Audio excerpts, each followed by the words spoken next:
और सीधा रुख इस वक्त की बड़ी खबर की तरफ। कीव हमले का दावा यहां पर किया गया है और ड्रोन से हमले का दावा बताया जा रहा है कि यूक्रेन की राजधानी कीव पर किया गया है रूस के जरिए।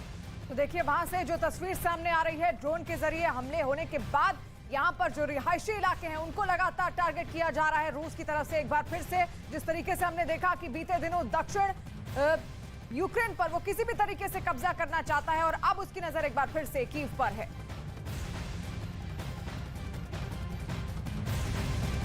और रूस यूक्रेन महायुद्ध से जुड़े एक और बड़ी खबर सामने आ रही है। आपको बता दें सबसे ज्यादा नुकसान यूक्रेन के पावर स्टेशन का हुआ है। यूक्रेन के करोड़ों लोग आज ठंड और अंधेरे में जिंदगी जीने को मजबूर हो गए हैं। पावर स्टेशन की बहाली के लिए फ्रांस ने यूक्रेन को करीब $51 मिलियन की मदद भी भेजी।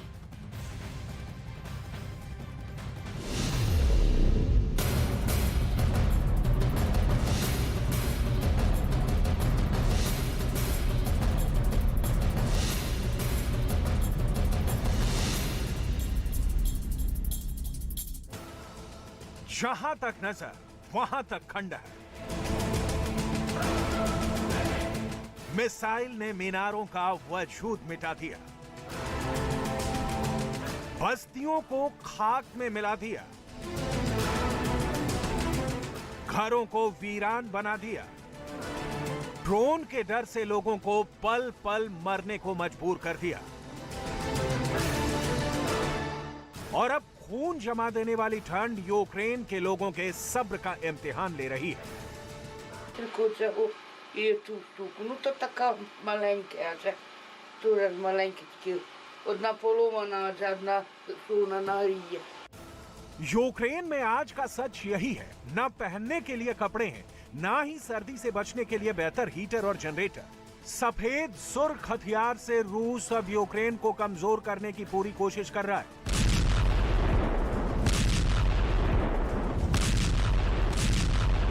Літа лягаю спати по холоду. Кофта тепла, одна, друга, халат, цей. यूक्रेन में बिजली नहीं है, पीने को पानी नहीं, रहने को छत नहीं, सर्दी से बचने के लिए हीटर नहीं, खाने के लिए अनाज नहीं, इमरजेंसी में काम आने वाली दवाएं नहीं।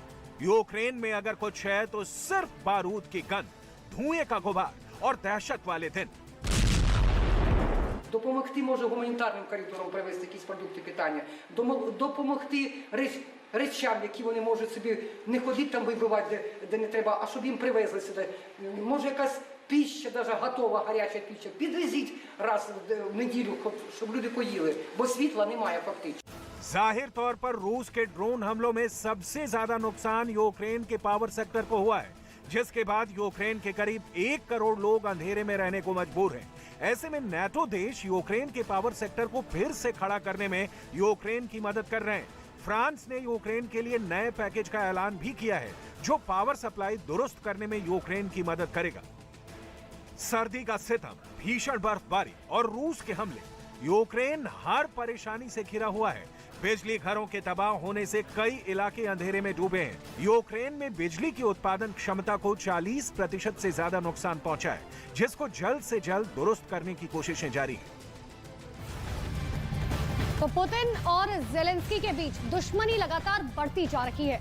एक तरफ मॉस्को में पुतिन की प्रेस कॉन्फ्रेंस चर्चा में है, जो खुद पुतिन ने रद्द कर दी। और आपको ये भी बता दें कि अफवाह ऐसी है कि पुतिन की तबीयत ठीक नहीं है।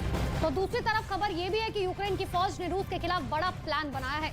जेलेंस्की इस ऑपरेशन को खुद कमांड कर रहे हैं। चर्चा हो रही है कि यूक्रेन सीधे मॉस्को पर हमला कर सकता है।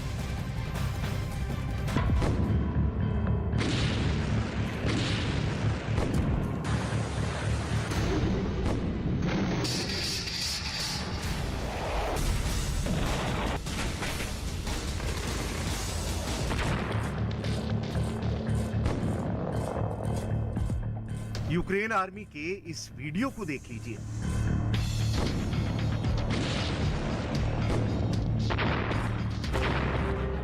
रूस यूक्रेन की जंग की मुकम्मल तस्वीर आपको दिखेगी। वो जज्बा दिखेगा, वो हौसला दिखेगा, वो दमखम दिखेगा।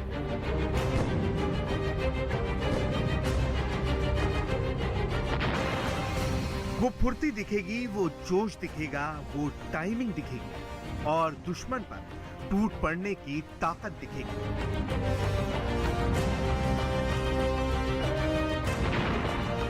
अपनी सेना के इसी शौर्य के सहारे प्रेसिडेंट जेलेंस्की ने एक ऐसा टॉप का प्लान बनाया है जिसमें रूस की सेना का कीव पहुंचना तो दूर, उल्टे पुतिन का मॉस्को ही खतरे में घिर गया है।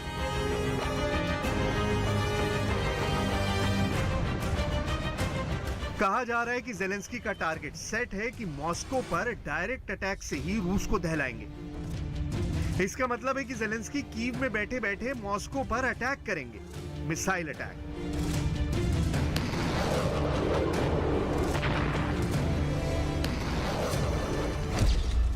कीव से मॉस्को की दूरी करीब 710 किलोमीटर है, यानी कीव से छूटने वाली मिसाइल 3 से 4 मिनट में मॉस्को पहुंचेगी और देखते ही देखते मॉस्को की चीख निकल जाएगी।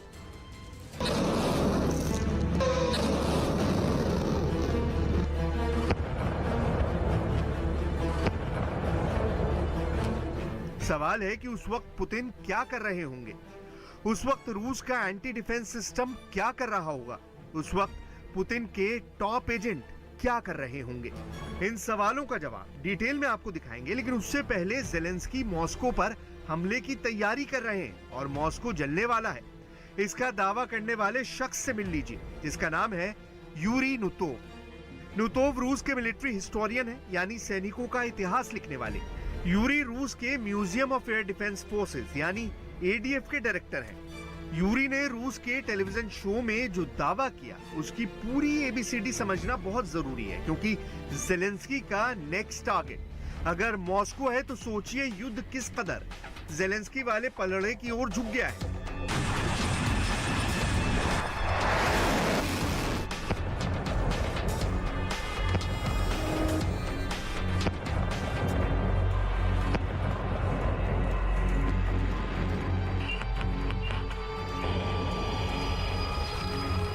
दावा किया गया है कि मॉस्को के एयर डिफेंस सिस्टम में जेलेंस्की को वो जगह दिख गई है जहां से मॉस्को का आकाश वाला किला गिराया जा सकता है।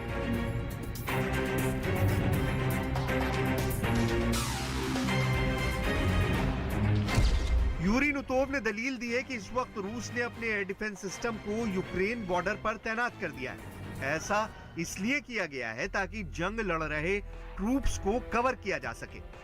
बॉर्डर पर सिस्टम की तैनाती से मॉस्को में जेलेंस्की को एंट्री पॉइंट मिल गया है, वो खामी पता चल गई है जो रूस के एयर डिफेंस में है। यूरी नुतोव ने यह भी दावा किया है कि रूस की हवाई सुरक्षा में कमी का पता अमेरिका को भी है। एक बार की सोचे तो दावे हैं, दावों का क्या, लेकिन पिछले हफ्ते रूस के सुरक्षा चक्र को जिस तरह से ड्रोन ने तोड़ा, उसकी धज्जियां उड़ा दी, तो रूस ने सीधे तौर पर अमेरिका को ही यूक्रेन को उकसाने के लिए जिम्मेदार ठहराया।